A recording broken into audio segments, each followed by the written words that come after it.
Hello friends, welcome back to my channel. I am your girl Terry. If you're new here, welcome.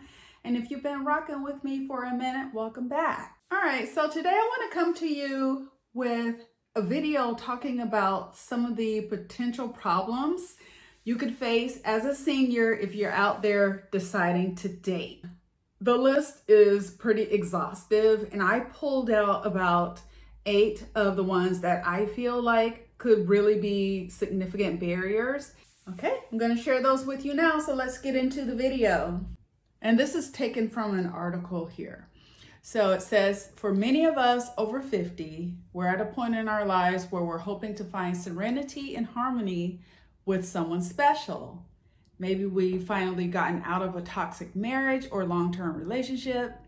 Maybe we were abruptly dumped by someone, but now coming to understand that it was for the best. Or maybe we're widowed, we lost the love of our lives, but are now willing to see if someone else special is out there. So here we are in the second act of our lives, ready to welcome someone new into our lives, but we may have to deal with some dating challenges just because we're over 50. Before you get serious about anyone, know your deal breakers and what kind of person your ideal partner will be. You do this as part of your dating game plan. Don't wait until you've fallen in love with, say, a smoker to realize you could never be in a long-term relationship with someone who smokes. All right, so let's pause there. Right out the gate, I've made a list of my deal breakers. I'm trying to remember if I made a video talking about what my deal breakers are, but if I have not, I am going to put that together because off the bat, I will not date a smoker. And what I mean by smoker, someone who smokes cigarettes and someone who vapes. Men who vape, to me, it just kind of looks like you're sucking on a pacifier. I don't like that. And I don't like the taste of cigarette smoke. Now, I don't mind a cigar every now and then, but I'm not a huge fan of cigars either. And pipes, though they smell nice, if I kiss someone, I don't want to taste the tobacco. I just don't. So that is a deal breaker for me. Like I said, I'm going to put together a list, and I'm actually making a video based off of one of the deal breakers that I have because we don't talk about it, but we need to. So anyway, yes, do you have a list of deal breakers? And maybe you're not even looking to date. I don't know. But anyway, for those of you who are looking to date, I highly recommend making a list of deal breakers. Let's continue. Okay, so the first one is health issues. We all know that things start giving out in older bodies. Sometimes it's just those nagging aches and pains. Other times it's more serious things like heart attacks and strokes. How many people over 50 do you know who are not on blood pressure medication? Fortunately, and the author of this article is saying this, fortunately I'm not, but most of the men I dated were. I also found that most of them were not taking good care of themselves. They were overweight, not exercising much, not eating healthy. Okay, so I'm gonna pause there. Again, one of the reasons why I want my partner to be someone who is in the gym and who follows, for the most part, a healthy meal plan.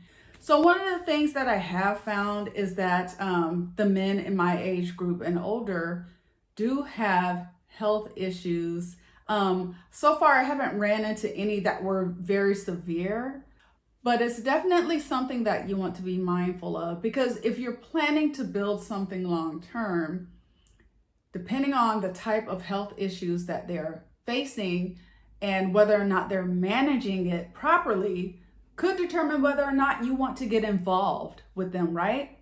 It says, this certainly applies to lots of women over 52.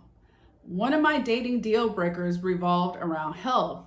I do take good care of myself. I don't smoke or drink. I mostly steer clear of men who stated on their online profiles that they drank or smoked.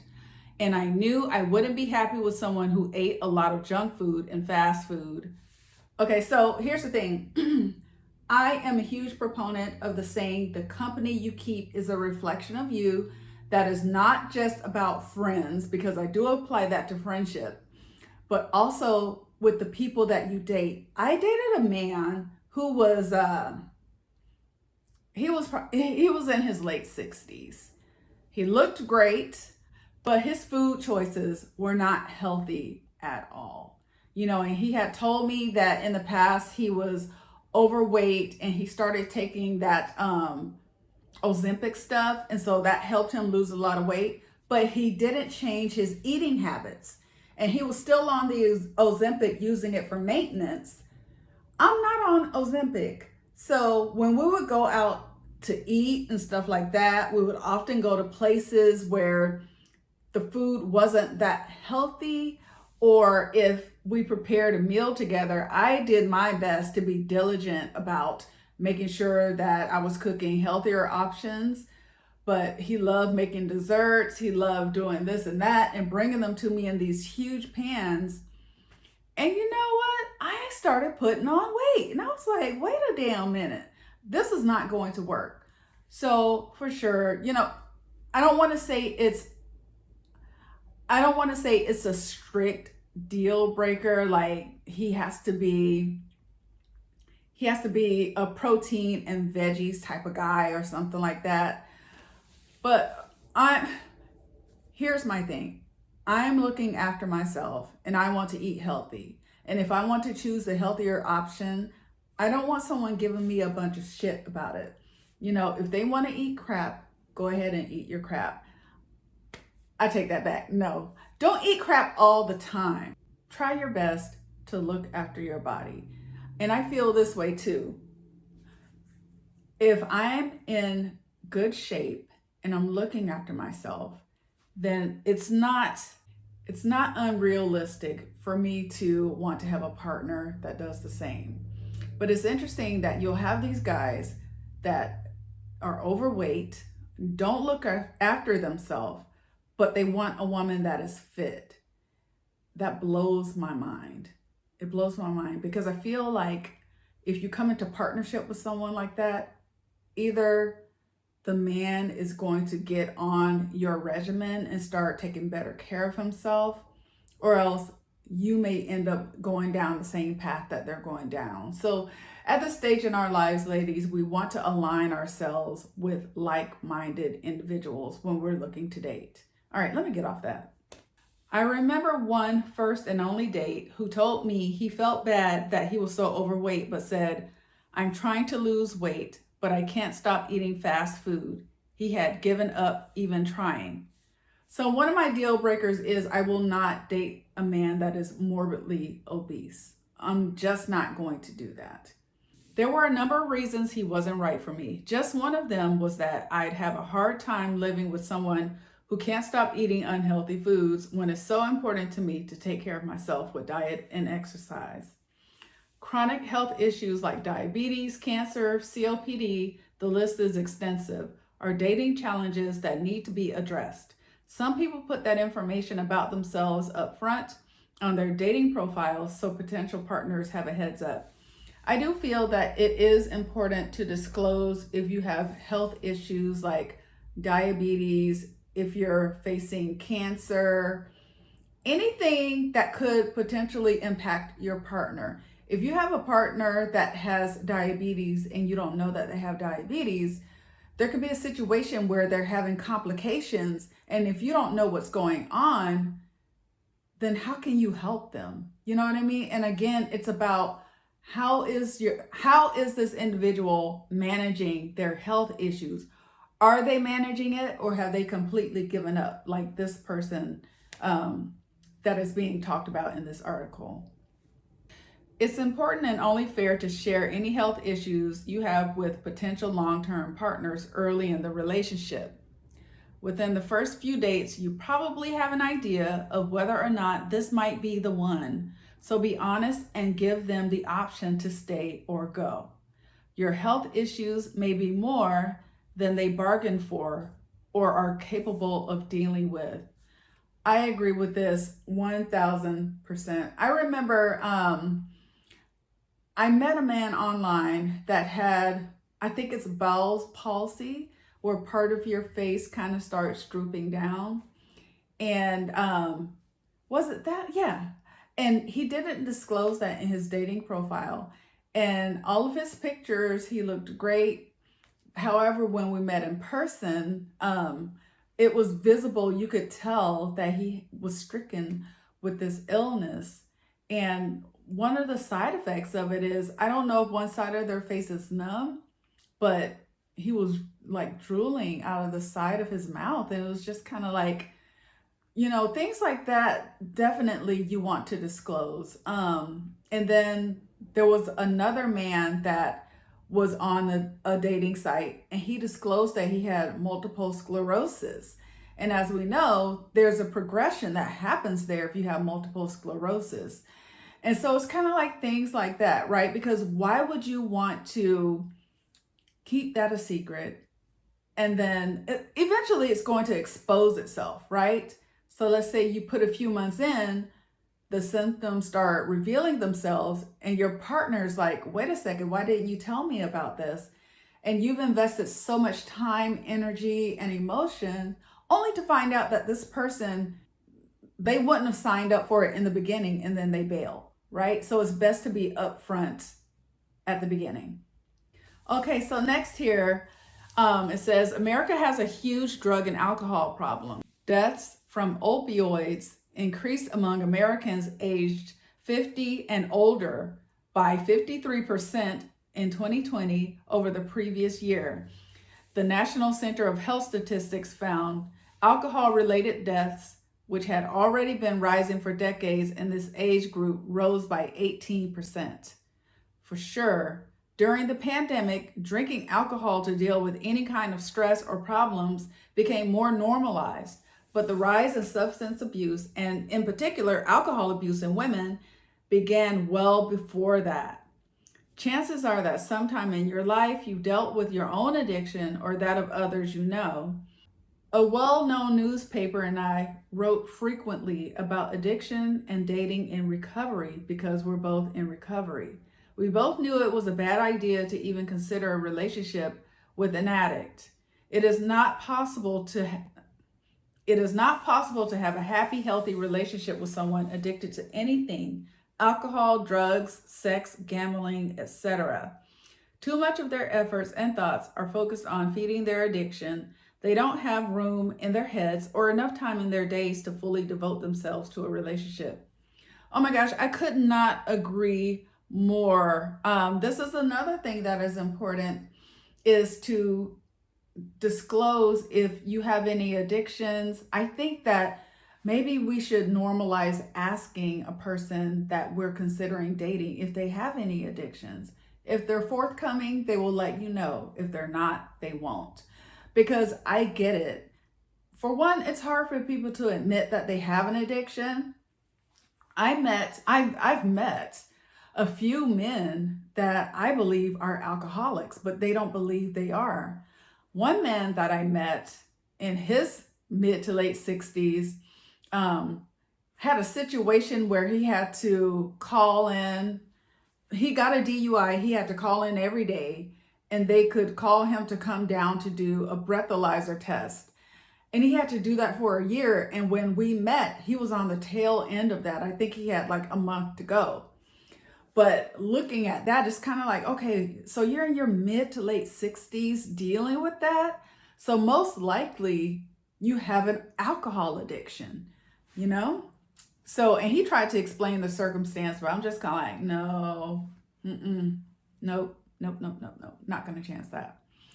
And then a couple other guys that I've gone out with, again, they won't admit that they're alcoholics, but if you sit down for a glass of wine and then before the night is over, they're about 6 or 7 glasses in and they're slurring, maybe not acting out or anything like that, but it's just kind of like, wow, why so much?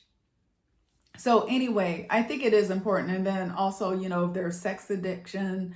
And one thing that I kind of clued in on is that, and maybe they don't have a sex addiction, I don't know, but it's definitely something that should kind of cause your spidey senses to start tingling. If a guy's Facebook has those little ads in the bottom and it has women that are scantily clad or some type of like risque looking stuff, where they get these pop-up ads for like 1-800-chat or whatever, stuff like that, be leery of that, because what I know about the algorithm is a lot of times it's not going to showcase articles or anything, or advertisements is what I'm trying to say. It's not going to show those advertisements towards the bottom if you haven't engaged in some type of social media site, website, or what have you. You have to have had some type of engagement in order for that stuff to pop up. So here's the thing to consider out the gate is that addiction sabotages relationships. Secrecy and lies, anger and or abuse, emotional damage to any family members involved, impact to finances, high risk of illness, death, or arrest. Those are the different ways that addictions can sabotage a potential relationship. Many people finally get their acts together later in life and get sober, but for many others, the addiction lives on and has progressed to a dangerous level. Yeah, so that's why, and I feel like this, if you're facing an addiction, do you really need to get involved in a relationship? If anything, I think it would be a distraction. I know a man who has a alcohol problem, and rather than address it, he's in therapy, but rather than address it, he uses dating and relationships as a distraction, and that's just, you're hindering your ability to recover and come out of that by constantly having these distractions. So, here are some telltale signs that you can tell you're dating an addict. Making excuses for behaviors. Drinking or doing more drugs than intended. So definitely, when I went out with this one guy, we were at his house and he just kept pouring drinks. And it's like, he was still pleasant to be around. However, who wants to be around someone who does anything in excess, especially drugs or alcohol? Their friends also have addiction issues. The company you keep is a reflection of you, right? So that goes back to that old adage, appearing ill in the morning and losing interest in hobbies. All right, so here's another one, hands-on or live-in grandparents or parents. Many grandparents over 50 find themselves being the primary caregiver. Their sons and daughters, for various reasons, are not there to raise their own children. I came across quite a few men who had young children of their own that they were raising alone. I knew myself well enough to understand that I wouldn't be happy raising children at my age. I appreciated it with men in either of these situations, plainly stating that on their online profiles. Conversely, you may welcome having children in your day-to-day life at this age.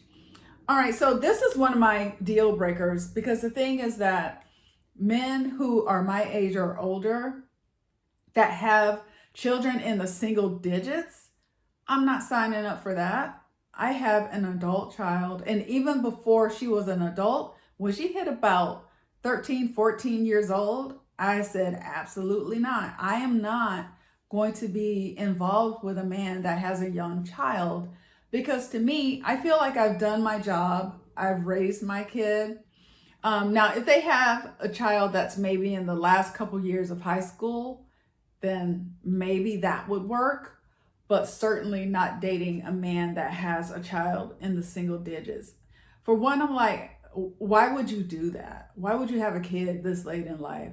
Anyway, let me stop. I'm being judgy. But I can see where if you've never had children, that might be something that is appealing or attractive. So this one I found interesting. But retirement could present problems when you're dating later in life. So it says here, you're finally retired, or he's finally retired, and you're both finally retired. Yes. Or you're both finally retired. Yes. But wait a minute, even that good news can come with some dating challenges.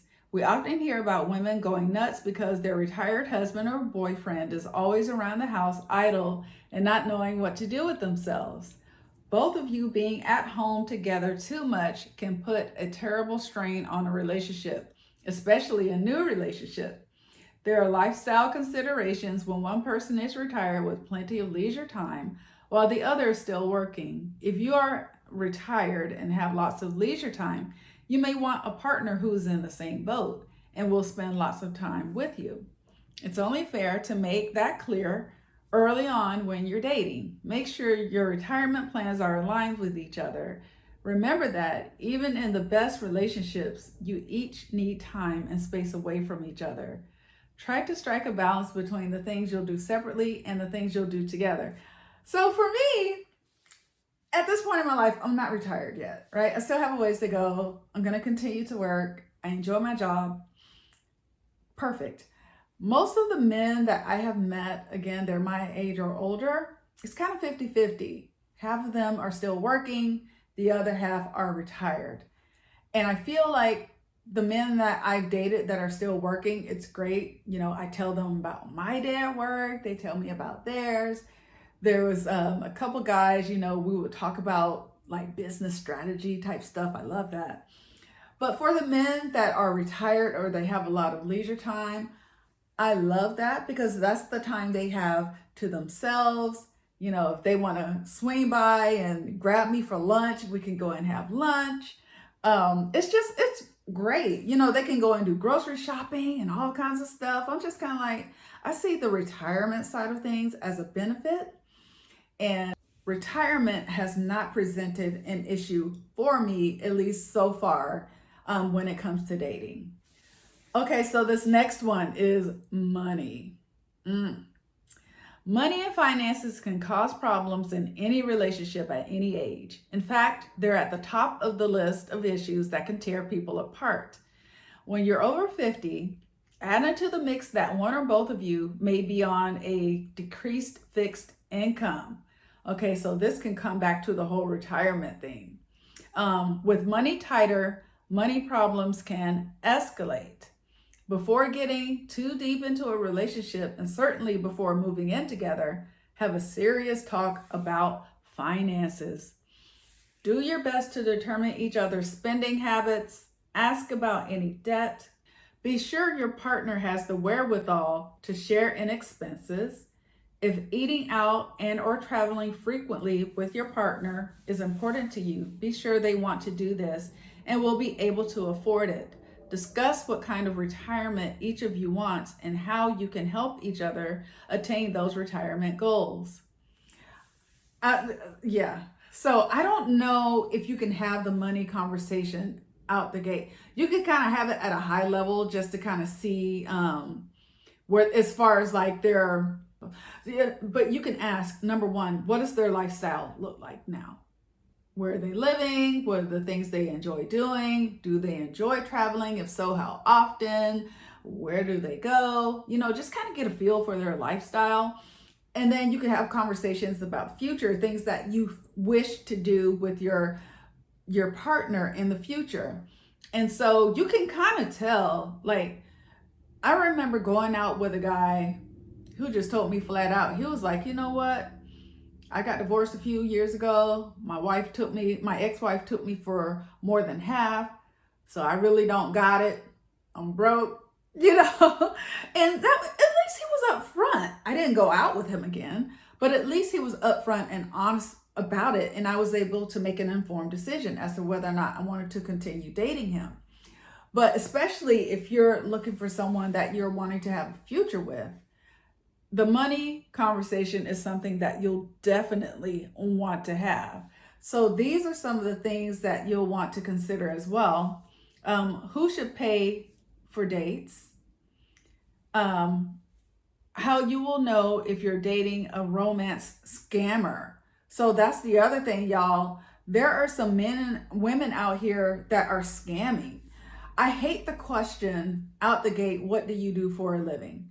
Because to me, what I found is that men who have a provider mindset, they don't ask about that. They don't really care about that. So if you have a guy, I had a guy who wanted to know what I did for a living, and he went and searched up online to see what my salary was, as if to think that was attractive. I swear. Try to get a feel for when is the right time to discuss finances in a relationship. Figure out the money dynamics when you have those conversations.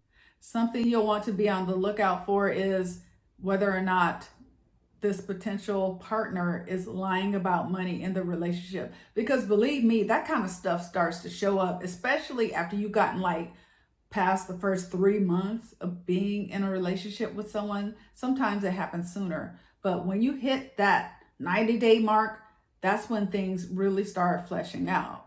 And then kind of make the topics of conversations concerning finances fun. Try to figure out ways to do that in a new relationship. Okay, so here's one that I think that a lot of us women can relate to, and that is a woman's body image issues.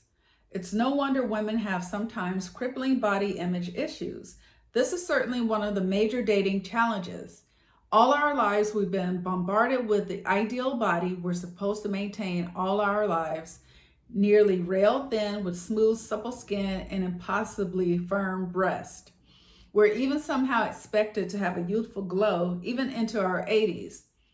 Women too often think of themselves as old at 50, unattractive, and not desirable to men.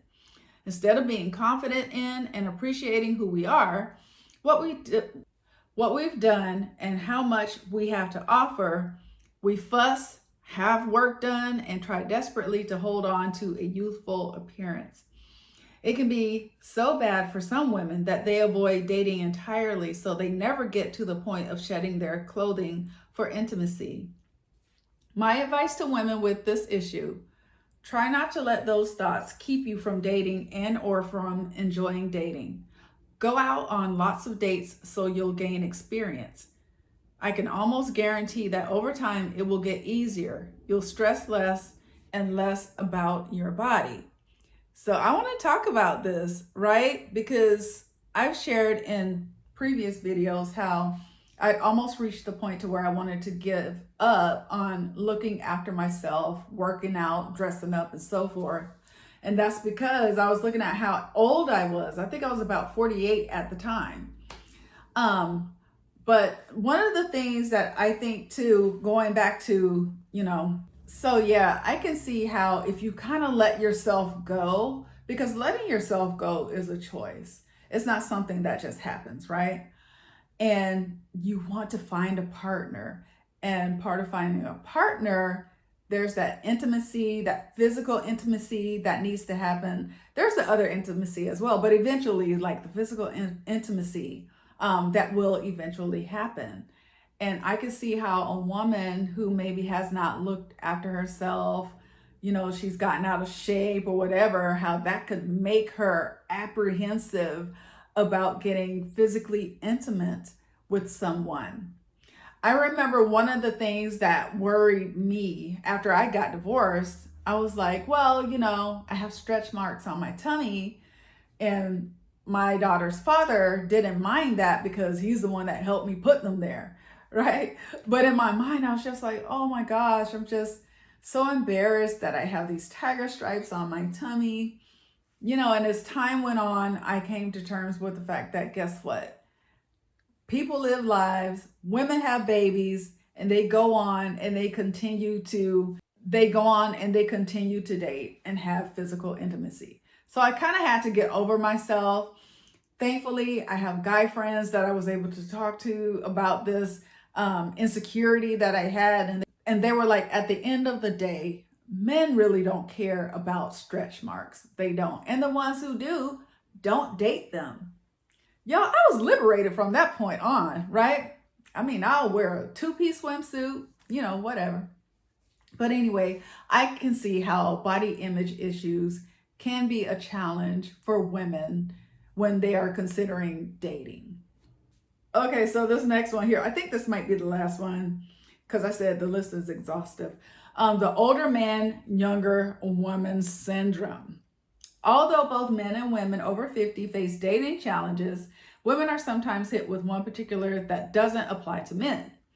As if it weren't difficult enough for women over 60 to find eligible and worthy men, some men over 50 won't even consider dating women their own age. They will only date women 20 or more years younger.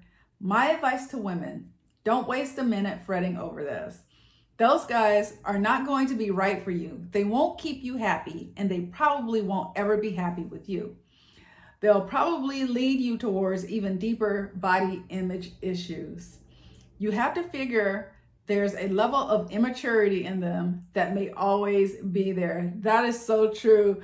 I remember dating this one guy. He was so fun. He will always talk about, oh yeah, I talked to this younger lady at the grocery store, or I went to the doctor and this nurse came in. She was a young lady. You know, he always like made reference to youth.